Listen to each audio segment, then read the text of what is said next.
Hello and welcome back to another OMNIHEROES video. In this video we're just having a look at the Forgotten Realms, Forgotten Land,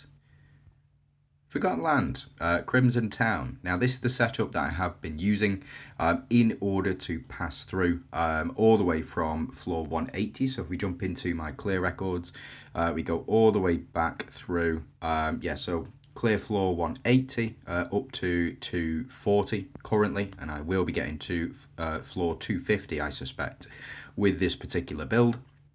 So let's jump into it.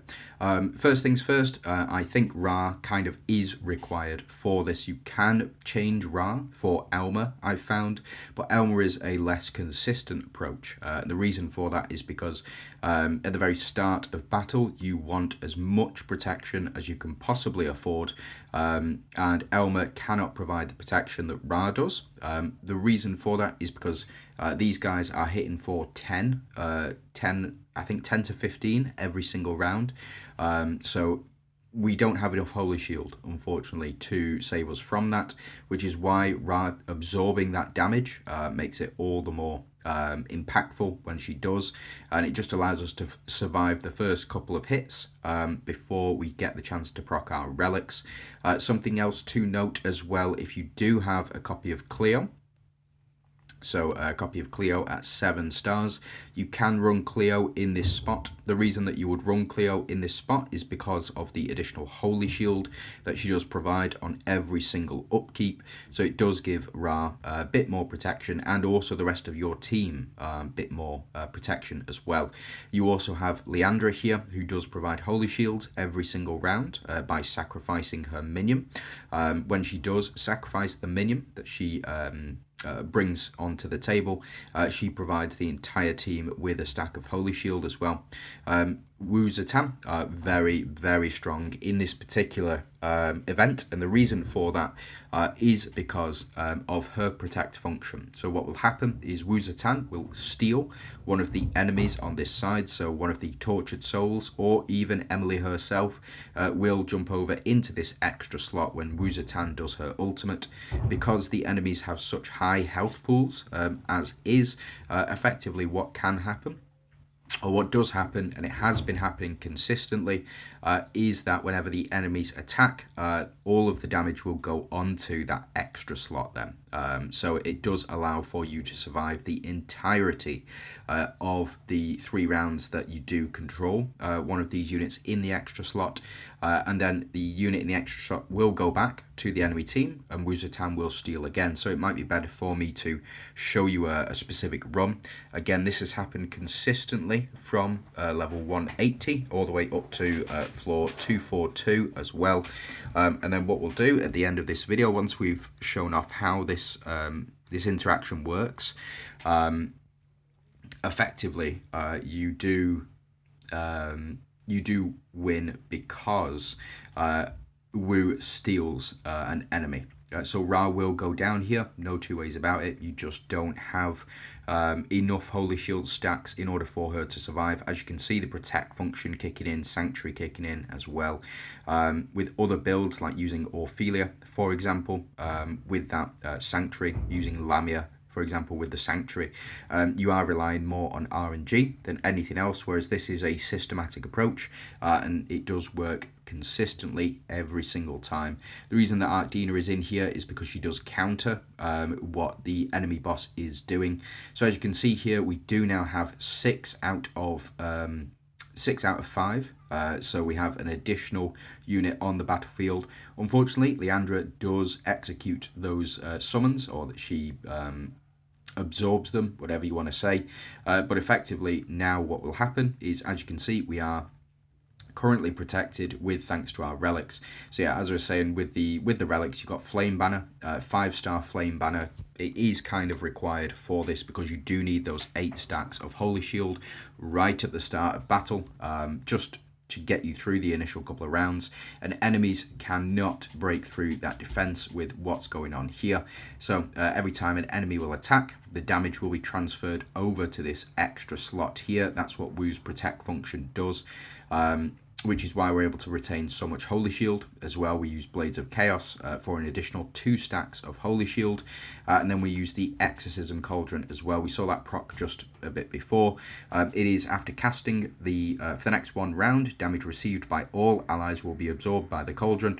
The absorbed damage will then be distributed among frontline allies over the next 2 rounds as well. But that also plays into Wuatan's protect function. The damage that goes onto Wuatan will go onto this minion. So as you can see, this minion is taking massive amounts of damage, but cannot die because these guys are effectively immortal, which is why stealing one of them and protecting your entire team with them through Wuatan is going to be your best bet in order to pass through this stage. Trying to trigger Wuatan early, get her ultimate attack off as early as possible, or if you do have her half red or full red runes, you can potentially steal an enemy early as well. It just doesn't apply the protect function because that only occurs on her ultimate.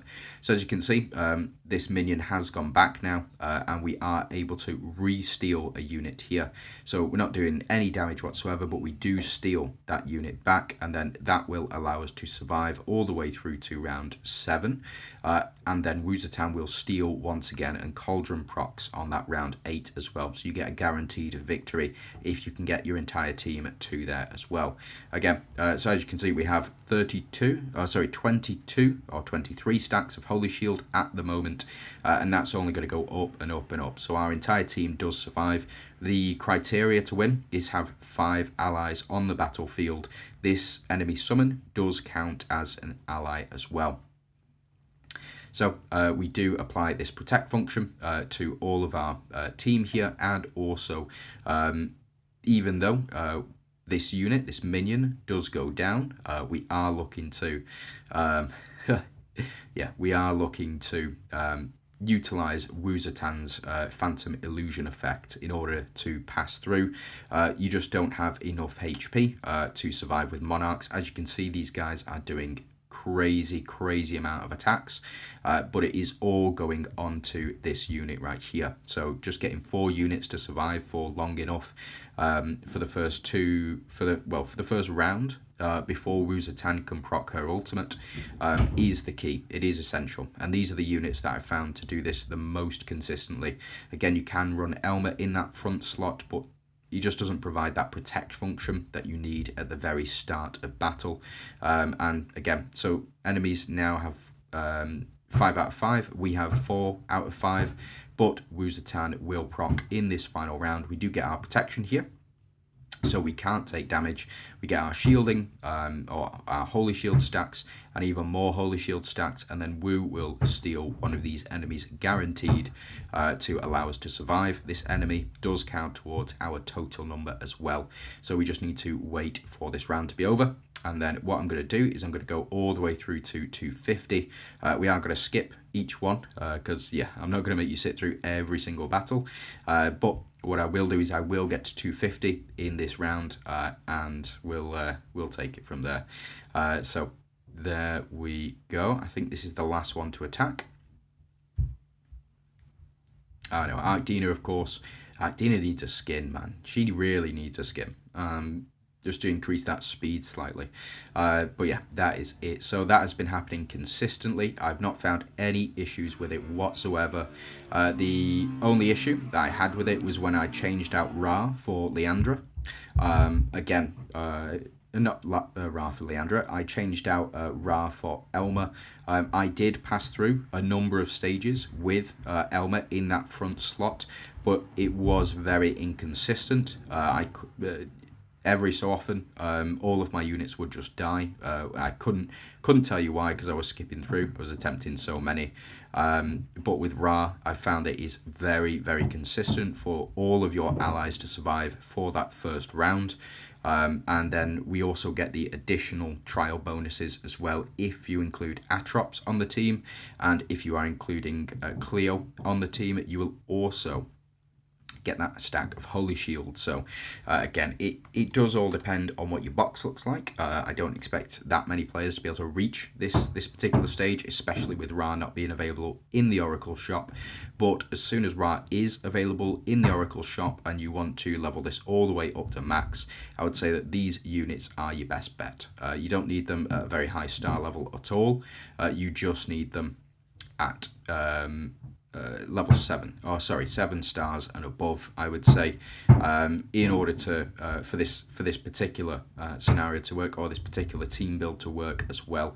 So we will do this final level. Let's go ahead and check it out. So there we go. Have we finished? We have indeed. So there we go. Wuatan, Atrox, Leandra, doing basically no damage. But again, it is 250. We have beaten it. Let's go ahead, claim our goodies as well. So it's a number of those four. That is not bad. Not bad at all. So that is Crimson Town beat. I'm currently stuck on floor 177 of this. The build that I've got going on, it is all about RNG at the moment. I've not found a unit that does beat this boss consistently besides Dorabella, and the others I am still way behind on where I should be. Corrupt Spring and Wailing Mines. It is what it is, but just want to say thanks very much for watching. Hope it's been informative, and yeah, good luck in your attempts in the Crimson Town.